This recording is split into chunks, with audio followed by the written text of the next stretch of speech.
Hello students, आप सबका HND maths channel पे स्वागत है। आज के इस लेक्चर में हम कवर करेंगे क्लास 9th की मैथ्स की NCERT की एक्सरसाइज 6.2। फर्स्ट क्वेश्चन है, in figure 6.29 if AB parallel CD, CD parallel EF। जो फिगर है ना, उसमें अगर AB है जो वो किसके पैरेलल है, CD के, और EF भी किसके पैरेलल है, CD के। ए बी सी डी के parallel, E F C D के पैरेलल, दोनों लाइन एक ही लाइन के पैरेलल हैं, यानी ए बी है जो ई एफ के पैरेलल भी होगी, यानी ये दोनों लाइनें आपस में भी पैरेलल होंगी। And Y ratio Z equal to 3:7, Y और जेड की रेशो बताएगी, एक्स फाइंड करना है, इनकी रेशो बताई गई है। तो मान लेते हैं वाई की वैल्यू कितनी है, 3a है, जेड की वैल्यू 7a है। ठीक है, A B parallel C D और C D parallel E F हमें गिवन है। मैंने आपको बताया ना अभी, अगर कोई दो लाइंस सेम लाइन के पैरेलल हैं तो वो आपस में ही पैरेलल होंगी। तो ये हमने लिख दिया है, तो हम इससे क्या लिख सकते हैं, ए बी है जो सी डी के भी पैरेलल है और ई एफ के, यानी ये तीनों लाइनें आपस में भी पैरेलल हैं। इसका रीजन क्या लिखेंगे, lines parallel to same line are parallel to each other. वो लाइनें जो एक सेम लाइन के पैरेलल हैं तो वो आपस में भी पैरेलल होंगी। ठीक है, अगर A B line E F line के पैरेलल है तो एक्स एंगल है वो जेड के बराबर होगा। क्यों, क्या कौन सा एंगल है जी, alternate interior angles, x equal z, alternate interior angles हो गया। आगे एक्स और वाई हैं जो वो कौन से एंगल है, को इंटीरियर एंगल्स।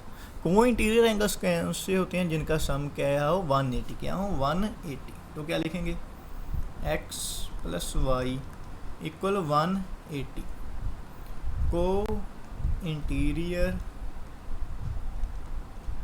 एंगल्स। ठीक है, अब यहाँ पर हमें x और y की किसी की वैल्यू नहीं पता, पर हमें y और z की रेशो पता है ना। तो हम क्या करेंगे, x की जगह पर z लिख देंगे। तो क्या लिखेंगे, z प्लस वाई इक्वल 180। आगे z की वैल्यू कितनी है, 7a है, y की 3 है, तो वो लिख देंगे 7a प्लस 3a इक्वल 180।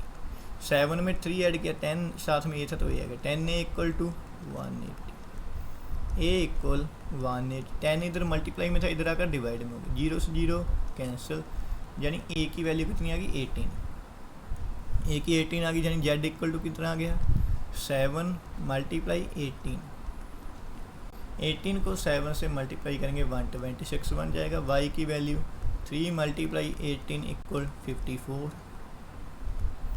हमने वैल्यू बतानी थी x की, x है वो z के इक्वल है, तो क्या लिख देंगे, x इक्वल z इक्वल 126, यानी कि x की वैल्यू कितनी आएगी 126 डिग्री। इसी के साथ फर्स्ट क्वेश्चन हमारा ख़त्म होता है। नेक्स्ट क्वेश्चन है, इन फिगर 6.30, इस फिगर में if A B parallel C D, जो ए बी है वो किसके पैरेलल है, सी डी के, E F perpendicular C D, E F क्या है सी डी के परपेंडिकुलर, यानी सी डी पर 90 डिग्री का एंगल बनाता है। And G E D equal to 126, G E D यानी कि जे वाला एंगल है जो, जे कितना है 126 degree. Find angle A G ई, हम 1 बाय 1 एंगल फाइंड करें। पहले कौन सा करना है, ए जी ई यानी जे वाला एंगल फाइंड करना है। कौन सा, जे वाला एंगल। अब देखिए ए बी और सी डी पैरेलल हैं, यानी कि ए जी ई ये वाला एंगल और जे वाला एंगल, ये क्या होंगे, बराबर होंगे। क्यों, अल्टरनेट इंटीरियर एंगल्स। तो क्या लिखेंगे, angle A G E equal angle G E D equal 126 degree. क्या रीजन, अल्टरनेट इंटीरियर एंगल्स। ठीक है, फर्स्ट एंगल फाइंड हो गया। नेक्स्ट है G E F, G E F इतना एंगल फाइंड करना है हमें। ठीक है, तो इसे कैसे फाइंड किया जा सकता है, एंगल जी ई एफ, ये हो गया, बाकी क्या बचा एफ ई डी, जे वाला angle, plus angle F E D J वाला और जे वाला, दोनों को मिलाएंगे तो जे वाला एंगल बन जाएगा, यानी जी किसके बराबर है, एंगल जी ई डी के, इसके एंगल जी ई डी के। एंगल जी ई एफ की वैल्यू हमने फाइंड करनी है, तो वैसे ही लिख देंगे एंगल एफ ई डी की वैल्यू कितनी है 90 डिग्री, ये कितना है 90 डिग्री, तो वो लिख देंगे 90 डिग्री। जी ई डी जे वाली वैल्यू कितनी है 126 डिग्री लिख दिया। Angle G E F equal 126 degree, 90 degree जहाँ पर प्लस का था इधर आकर माइनस का, 126 में से 90 डिग्री को माइनस करेंगे तो जी ई एफ की वैल्यू कितनी आ जाएगी 36 डिग्री, ये कितना आ गया 36, ठीक है। एफ जी ई, अगला क्या एंगल फाइंड करना है हमने, ये वाला एफ जी ई, ये कितना था 126 डिग्री, जे और जे एक स्ट्रेट लाइन पे हैं, यानी इनका सम क्या होगा 180, तो लिख देते हैं angle A G E plus angle F G E equal 180 degree, linear pair, ठीक है। एंगल ए जी की वैल्यू पता है हमें, लिख देंगे 126 degree plus angle F G E equal 180 degree, 126 degree जहाँ पर प्लस का है उधर जाकर माइनस का, तो 180 में माइनस कर देंगे। Angle F G E equal 180 degree minus 126 degree, 180 में से 126 को माइनस करेंगे तो कितना आ जाएगा 54 डिग्री, यानी कि एंगल एफ जी की वैल्यू कितनी है 54 डिग्री। नेक्स्ट वन, तो सबसे पहले इसमें क्या करेंगे, हम एक लाइन ड्रा करेंगे पी क्यू और एस टी के पैरेलल, उसको नाम देते हैं एक्स वाई का, इस एंगल को मान लेते हैं ए, इस एंगल को मान लेते हैं बी, ठीक है। तो सोल्यूशन में क्या लिखेंगे, सबसे पहले कंस्ट्रक्शन में हमने क्या किया है, ड्रा की है line x y, draw line x y किसके parallel, parallel to S T and P Q, ठीक है, ड्रा कर ली। अब देखिए जहाँ पर जो 110 और ए है वो क्या हो गए, अगर लाइन पैरेलल है तो को इंटीरियर एंगल्स हो गए, तो क्या लिखेंगे 110 डिग्री प्लस ए इक्वल 180, कौन से एंगल है जी, को इंटीरियर एंगल्स, ठीक है। इधर 110 प्लस का था उधर जाकर माइनस का, 180 डिग्री में से 110 को क्या कर देंगे माइनस, तो ए की वैल्यू कितनी आ गई 70 डिग्री, ठीक है। उसी तरीके से जो 130 और बी हैं ये भी 180 होंगे, क्योंकि ये भी कौन से एंगल है, को इंटीरियर एंगल्स, तो क्या लिखेंगे 130 degree plus V equal 180 degree, को इंटीरियर एंगल्स, 130 इधर प्लस का है उधर जाकर माइनस का, 180 डिग्री माइनस 130 डिग्री, यानी बी की वैल्यू जहाँ से कितनी आ गई 50 डिग्री। हमें ए की वैल्यू भी पता लगी, बी की भी, ये तीनों मिलाकर एक स्ट्रेट लाइन बना रहे हैं, यानी तीनों का सम क्या होगा 180, तो वही लिख देंगे angle A plus Q R S plus V equal 180, A plus angle Q R S plus V equal 180, ये लीनियर पेयर वाला है। ए की वैल्यू कितनी आई थी 70, क्यू आर एस की फाइंड करनी है, बी की वैल्यू कितनी है 50, इक्वल 120 डिग्री, ठीक है। 70 डिग्री में 50 डिग्री ऐड करेंगे तो कितना बन जाएगा 120 degree plus angle Q R S यहाँ पर 180 है, इक्वल 180 डिग्री, यहाँ पर 120 डिग्री प्लस का था उधर जाकर माइनस का, Q R S equal 180 degree minus 120 degree, 180 में से 120 को माइनस करेंगे तो कितना बन जाएगा 60 डिग्री। इसी के साथ ये क्वेश्चन खत्म होता है। Next, in figure 6.32 if A B parallel C D, इस फिगर में अगर ए बी क्या है सी डी के पैरेलल है, angle A P Q equal to 50 degree, J वाला एंगल 50 डिग्री है, angle P R equal to 127, J वाला एंगल 127 डिग्री है। Find x and y, x J वाला वाई जे वाला, ये एंगल हमने फाइंड करने हैं। तो कैसे फाइंड होंगे solution, angle A P Q equal angle P Q R, J वाला एंगल है जे वाले एंगल के बराबर है, क्योंकि ये पैरेलल लाइन है, पैरेलल लाइन में है तो अल्टरनेट इंटीरियर एंगल्स क्या होते हैं, इक्वल होते हैं। ए पी क्यू की वैल्यू 50 डिग्री है, पी क्यू आर की वैल्यू एक्स है, यानी जहाँ से हमारे पास एक्स की वैल्यू आ गई। नेक्स्ट फाइंड करनी है हमने वाई की वैल्यू, ठीक है। तो ये अगर देखिए अब 50 प्लस वाई, ये किसके बराबर होगा, 127 डिग्री की, क्योंकि जो एंगल ए पी आर है वो किसके बराबर है, एंगल पी आर डी के, अल्टरनेट इंटीरियर एंगल्स, तो वही लिखेंगे angle A P R equal angle P R D.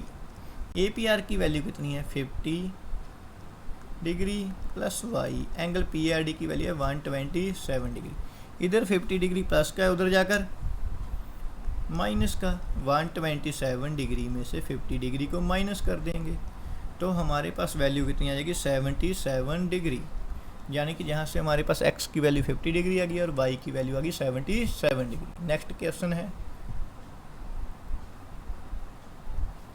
और इसका आज का आखिरी क्वेश्चन है, कौन सा, ये वाला। इन फिगर 6.33, फिगर 6.33 में P Q R and R S are two mirror placed parallel to each other. जो ये पी क्यू है आर एस है ना, वो दो मिरर हैं, एक दूसरे के पैरेलल हैं। And incident ray A B strikes the mirror P Q at B. जो इंसिडेंट रे ए बी है, मिरर को पी क्यू मिरर को बी पर स्ट्राइक कर रही है।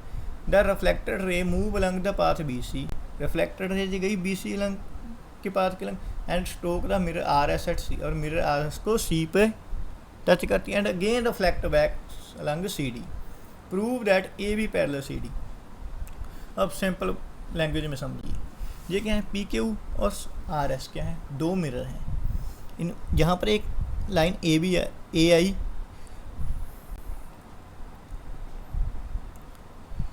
मिरर पर कहाँ पर स्ट्राइक की, बी पर, और बी से जो रिफ्लेक्ट होकर गई आर एस मिरर पर सी पॉइंट पे स्ट्राइक हुई और वहाँ से रिफ्लेक्ट होकर डी पर चली गई, ठीक है।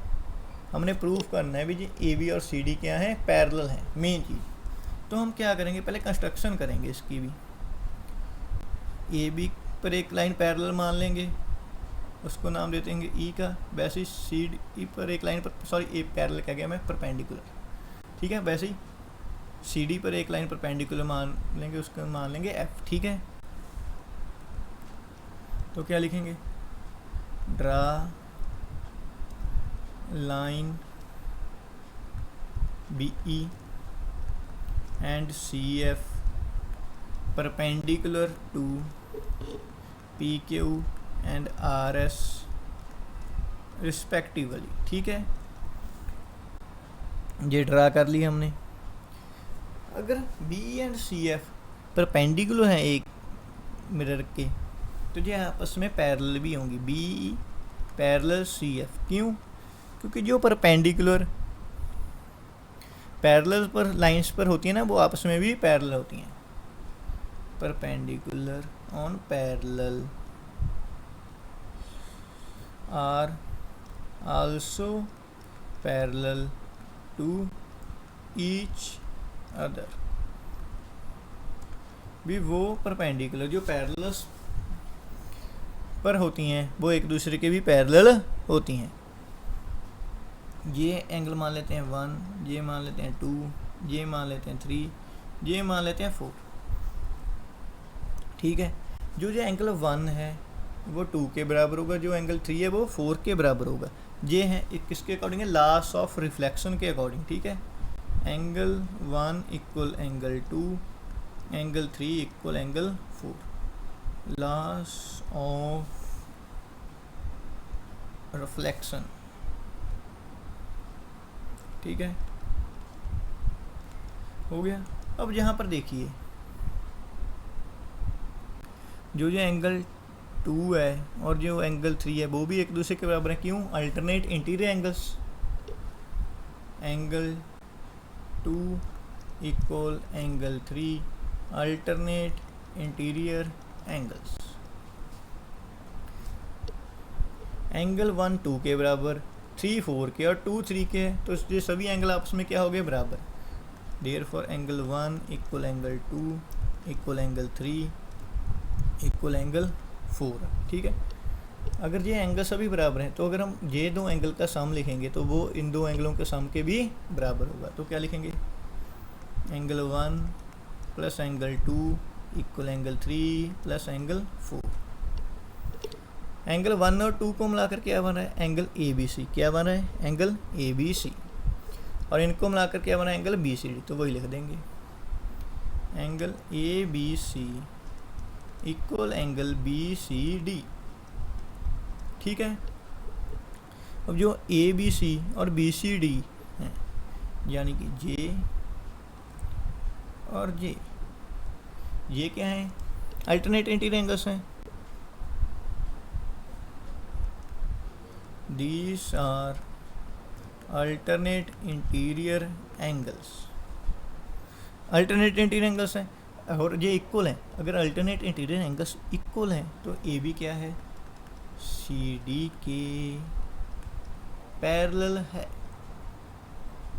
यही हमने प्रूफ करना था, हैंस प्रूफ। इसी के साथ हमारा आज का लेक्चर है जो ख़त्म होता है। मुझे उम्मीद है कि आपको लेक्चर पसंद आया होगा। अगर लेक्चर पसंद आए तो वीडियो को लाइक करें और अपने दोस्तों के साथ ज़रूर शेयर करें। Thank you for watching. मिलते हैं नेक्स्ट लेक्चर में।